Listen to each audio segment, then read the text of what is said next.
जय Hind friends, welcome to my new YouTube channel BPSC passenger. हम लोग NCERT history class 12 objective series 5 देखेंगे, चौथा हो गया है। चलिए आते हैं पॉइंट पे।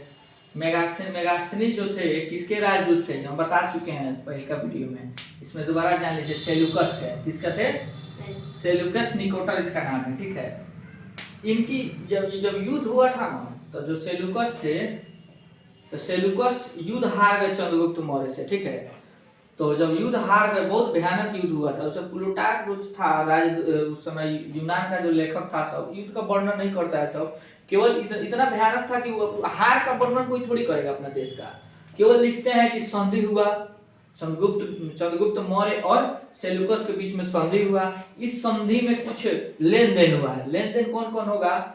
जैसे कि सेल्यूकस अपने राजदूत मेगास्थनीज को चंद्रगुप्त मौर्य के दरबार में भेज दिए। उसके बदले अपनी पुत्री हेलेना से शादी करा दिए, उनका विवाह संबंध स्थापित हुआ। विवाह संबंध जब स्थापित हुआ तो दहेज मानिए या उपहार मानिए। उपहार में सेल्यूकस अपना 3 गो जो राज्य था, राज्य में बोलिए या देश बोलिए उसको,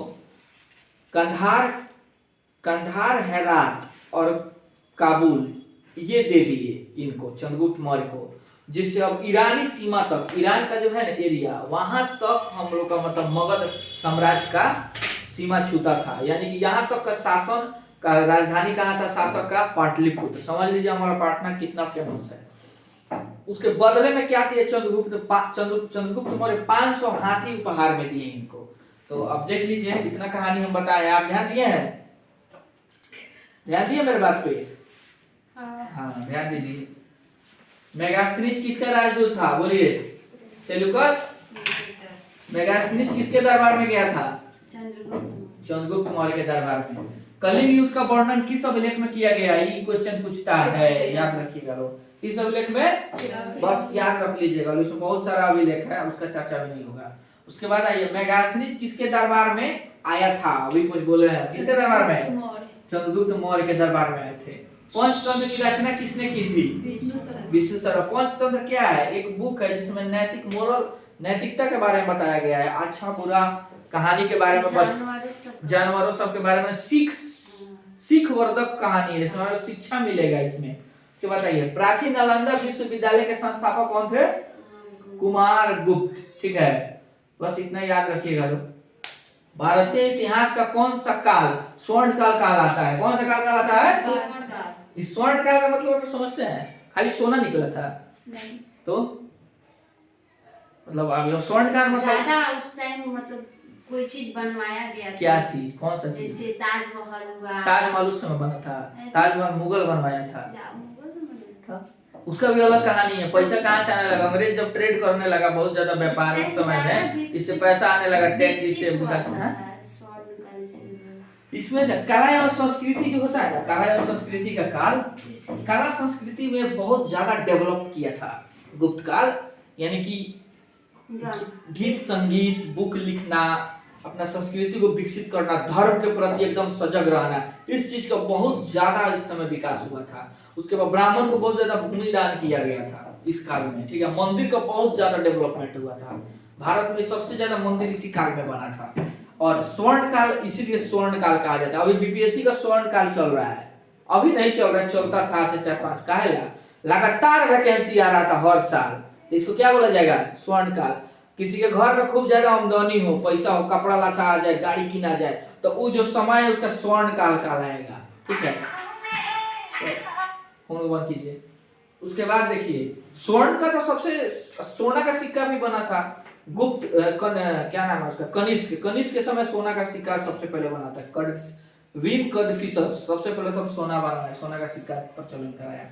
चलिए, किस गुप्त शासक को उसके सिक्कों पर बीना बजाते हुए दिखलाया गया? किसको? समुद्रगुप्त को। समुद्रगुप्त को दिखलाया गया, ठीक है। इसलिए इससे पता चलता है कि वो संगीत प्रिय थे। क्या वो संगीत का भी मतलब वही समुद्रगुप्त, यानी बोले है ना स्वर्ण काल कहा जाता है। यानी कि कला संस्कृति, संगीत हो गया, नाटक उटक का खूब रचना हुआ, इसीलिए वो अपना फोटो बनवा दिए थे। मैंने ठप्पा मतलब ना होता है, सिक्का है, उस पे आकृति उकेर देना। ये अपना मूर्ति के साथ क्या किए थे? बिना बजाते हुए उस पे आकृति बनवा दिए थे चिन्ह पे। अभी हम लोग का भारत का जो रुपया उसमें क्या है? बाली है, मकई का बाली का चिन्ह आता है, और पहिलका में मकई के बाली बीच में 1 रुपया और ठेंगा दिखाता है, 2 रुपया में 2 को दिखाए गए और 1 रुपया में अंगूठा दिखाता है। उसके बाद देखिए उत्तर पश्चिम भारत से प्राप्त अभिलेख की लिपि क्या थी?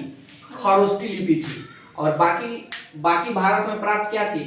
ब्राह्मी या देवनागरी। ठीक है, उत्तर पश्चिम इधर पाकिस्तान एरिया में, अफगानिस्तान, काबुल, कंधार। उसके बाद देखिए जीवक कहाँ का रहने वाला था? राजगिरी। अब हम लोग आ जाते हैं 5वीं सदी ईसा पूर्व में। ठीक है, 5वीं BC में, 5वीं शताब्दी ईसा पूर्व, सॉरी 5वीं शताब्दी ईसा पूर्व में जीवक कहाँ का रहने वाला था? राजगिरी। उस समय ना बिंबिसार का बिंबिसार जो थे ना हर्यक वंश के, बिंबिसार इसका राजवैद्य था। क्या था ये? राजवैद्य नहीं समझते हैं? वैद्य डॉक्टर, मतलब राजघराने में जो भी बीमारी होगा चाहे देश में, उसका इलाज करने वाला सबसे बड़ा डॉक्टर था। ये एक पुस्तक लिखा, उसका नाम था धन्वंतरी। धन्वंतरी के राइटर कौन है? धन्वंतरी के राइटर कौन है? जीवक। अवंती के एक बार राजा थे प्रदोत, उनको ना एक बीमारी हो गया था। ठीक है, तो जीवक को ही भेजे थे बिंबिसार इलाज करने के लिए। अंग महाजनपद आधुनिक बिहार में कहाँ है? भागलपुर में है। बिंबिसार का संबंध किस वंश से था? ये क्वेश्चन पूछता है। हर्यक वंश से। जरासंध का संबंध किस शासक से वंश से था? बृहद्रथ वंश। इसी का अंतिम वंशज जो था ना रिपुंजय था। रिपुंजय, तो जब बृहद्रथ वंश खत्म हुआ मगध पे, तो कौन आया? हर्यक वंश आया। तो बृहद्रथ वंश का जो था ना अंतिम शासक, इसी का शायद बेटा उठा, चाहे 10वां पीढ़ी का था, उसका नाम था रिपुंजय। उसको ना उसका मंत्री मार के, पुलिक, कौन मारा? पुलिक मार के अपन किसी शायद पुलिक बैठा मंत्री, उसका मतलब मार दिया इसको, अंतिम रिपुंजय को अपना पुत्र को बैठा दिया। अब उसको मारा कौन? इसका बाप कहाँ गया?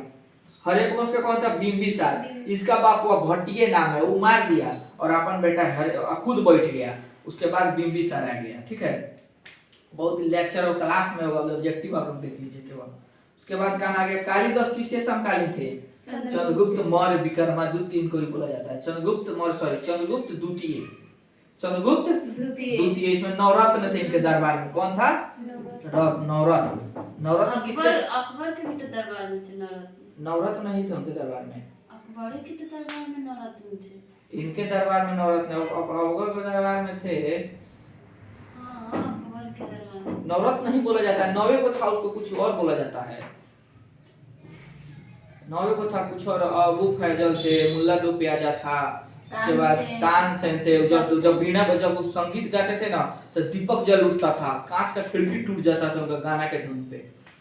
सही में? सही में। अपना अरे साइंस का फ्रिक्शन है, ध्वनि का तरंग का कमाल होता था। अब इस घर में कांच लगा दो, एकदम फुल साउंड में डीजे बजा दो, शीशा सब फूट जाएगा। ध्वनि के माध्यम से हम लोग, ध्वनि क्या, हवा के माध्यम से हम लोग एक दूसरे का बात सुनते हैं। चंद्रमा पे हवा नहीं है, बोलोगी तो सुनाई नहीं देगा।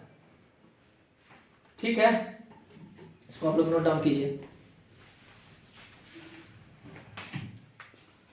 चलिए, तो आप लोग इसको नोट डाउन कर लीजिए। और कोई भी इसमें थोड़ा त्रुटि हुआ हो, मिस्टेक हुआ हो, मिस्टेक तो सबसे होता है। टीचर और स्टूडेंट का काम क्या है? हम भी टीचर ने स्टूडेंट है, सीखना और सिखाना। क्या आप हमको सिखाइए, हम आपको सिखाएंगे, हम इनको सिखाएंगे, ये हमको बताएंगे। क्या तो कुछ गलती हुआ होगा तो उसको भी आप लोग थोड़ा कमेंट बॉक्स खुला हुआ है, सजेशन दीजिएगा, लिखिएगा, फ्री है कमेंट बॉक्स। और इसको लाइक शेयर कीजिए और सब्सक्राइब कर लीजिए। लाइक बहुत लोग कर रहा है, व्यूज भी बढ़ रहा है, लेकिन सब्सक्राइबर नहीं बढ़ रहा है। प्लीज आप लोग इसको सब्सक्राइब कीजिए। Thank you.